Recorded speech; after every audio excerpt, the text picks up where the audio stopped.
Well, Reggae here at Reggze Jam 2018, the 25th anniversary. It's a bright, sunny Sunday afternoon, and we have just seen one of the most soulful voices to grace this festival in the last 3 days. Sevana, welcome.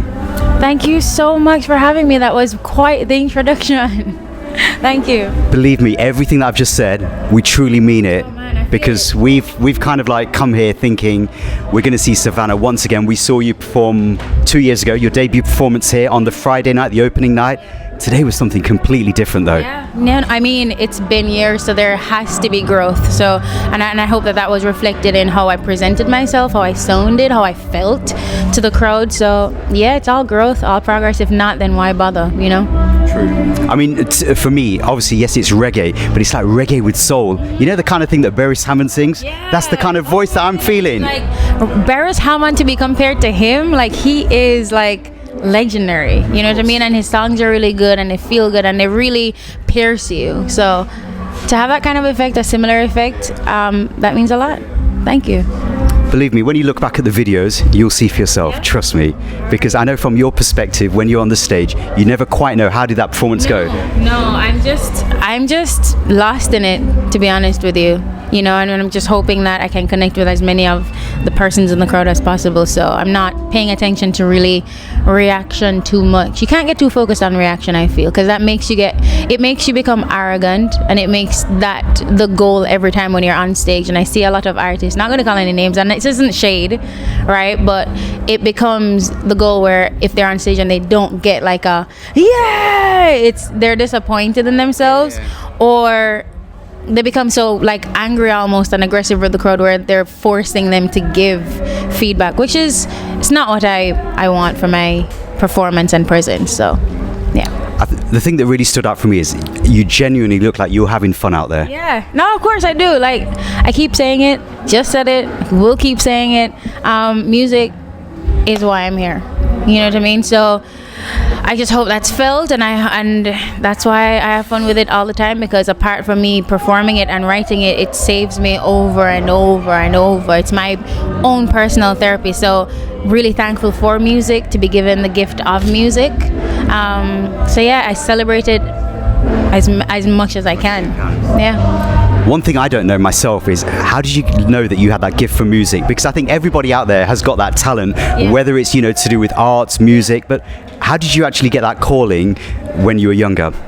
Man, it was actually when I was 19. I went through a bout of depression, and I was kind of forced to evaluate my life and what my direction needed to be, and everything that I was doing, because I was, maybe I should study medicine, or maybe I should go into marketing, which I did for a little bit as well, but none of it,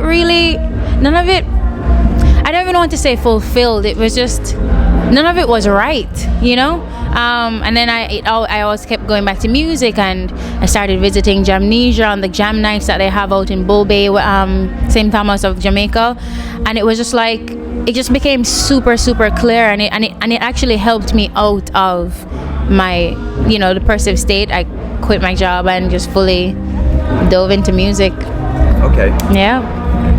I mean, 2 years ago we had the debut EP, self-titled Sevana. What a great EP that was. Thank you. And you know, I know you've continued to work with people like Winter James' protege. Yeah. Are you actually signed to Indignation?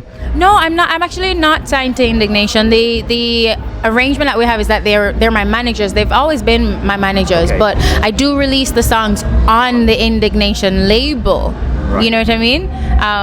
So yeah, that's how that works. That's how that works. Yeah. So there could be some works with other producers coming very, very soon. For sure. Sometime Love was produced by Shawnee B and Don Chandler. Yeah, so that's new producers. Also, Justice was produced by the Drum Keys, you know, and and I have more works coming up with producers that I think people will really, really appreciate. Really excited about that. I'm not going to give anything away yet, but... Not even a touch? The name starts with T. Okay. That's, I don't know. So all you people that are watching right now, reggae producers beginning with T, let's have it in the comment section. That's funny. Okay, it's one of the singles now, Justice. Yes. That came out a few months ago, early on in 2018. A very, very serious topic. It's super serious. It actually took me almost a year to write that song because I wrote it and I wasn't happy with it, and I wrote it again and I wrote it again and I wrote it again. For me, like, it's, I don't know if people are realizing what's happening on Earth. You know what I mean? I think it's become somewhat sensationalized now, where you look at all the garbage that's in the sea and turtles dying and sharks and fishes dying, and it's just like, oh, that's terrible. And then you continue scrolling and you post your picture and you move on like nothing's happening. I don't know. There's such a disconnection between your actual impact on Earth. People aren't realizing that everything that they buy goes back to being recycled, or it goes back to a landfill, or it goes back into the ocean, where it negatively literally impacts the actual cells that we're depending on to survive, you know? Or what we're doing it's only deteriorating the condition of the world climate, Earth, the air quality, and it was important for me to say that in a song, so that's how Justice was born. Do you think that we as people, though, we're actually victims of it's all our own doing, in the sense that maybe 10 to 15 years ago, this whole idea of recycling plastics, cardboard came into prominence, and now that same problem of recycling is actually causing an issue again? Yeah, I don't know. I think what it is that we are a victim to it. But then you have people who aren't even paying attention to the recycling. And then garbage disposal the world over is just not very good. It's not handled very well. You have some first world countries who do it, and they do it fairly well, but most countries across the world aren't doing such a good job, and all of the materials that are disposed aren't organic, so they don't break down completely to go back into the soil. So it alters, it alters the components of soil and water and air. So we are victims in a sense, and then we're not. I don't know. Okay. Sometimes Love, completely different feel. It's got a very bouncy summer feel to it. Produced by Shawnee B and Don Chandler in the UK. And how did that song come about then? Actually, okay, so Sometime Love. I was in London and I went over to Shawnee B studio. Don Chandler was there, Andre was there, oh my goodness, Kevin was there as well. Yes, that was a team of us that was there, musicians and Shawnee B. So I actually started off with a really bluesy, really Otis Redding-y type feel, because I wanted to create the record of my dreams. Okay. And that's what that looks like, something super slow and sad and somber. So I started to just sing like a completely different feel. But then by the time Kevin on keys started playing, it just became something else. And then by the time Shawnee B added his rhythm, his drum pattern, it just became this dancehall / R&B / whatever you call it. And it happened organically, so I embraced it. I had the team hear it, Team Indig, and they were excited by it. So we just went ahead with it for the summer, yeah. So those two songs, they're going to be part of the debut album. Dates and things, do we have that, or is this something that's going to be maybe 2019?